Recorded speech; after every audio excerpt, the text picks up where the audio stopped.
যারা নামাজ না পড়ে দোকানে এসে ব্যবসা করবে তাদের কঠোর শাস্তি দেয়া হবে। প্রত্যেক মুসলমান ব্যক্তির নামাজ ও রোজা পালন করা সবচেয়ে বড় দায়িত্ব। এই পবিত্র মাসে 5 ওয়াক্ত নামাজ জামাতে পড়ার জন্য আপনারা সবাই মসজিদে যাবেন।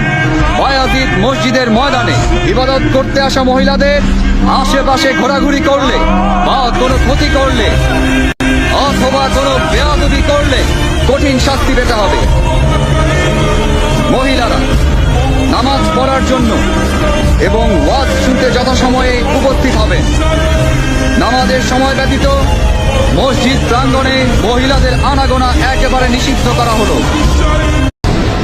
যারা নামাজ না পড়ে দোকানে এসে ব্যবসা করবে তাদের কঠোর শাস্তি দেয়া হবে।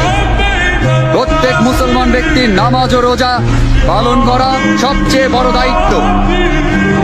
এই পবিত্র মাসে 5 ওয়াক্ত নামাজ জামাতে পড়ার জন্য আপনারা সবাই মসজিদে যাবেন।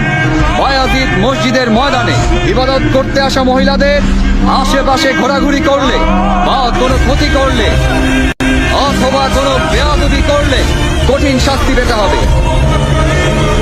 মহিলারা নামাজ পড়ার জন্য এবং ওয়াজ শুনতে যথাসময়ে উপস্থিত হবেন। নামাজের সময় ব্যতীত মসজিদ প্রাঙ্গণে মহিলাদের আনাগোনা একেবারে নিষিদ্ধ করা হলো।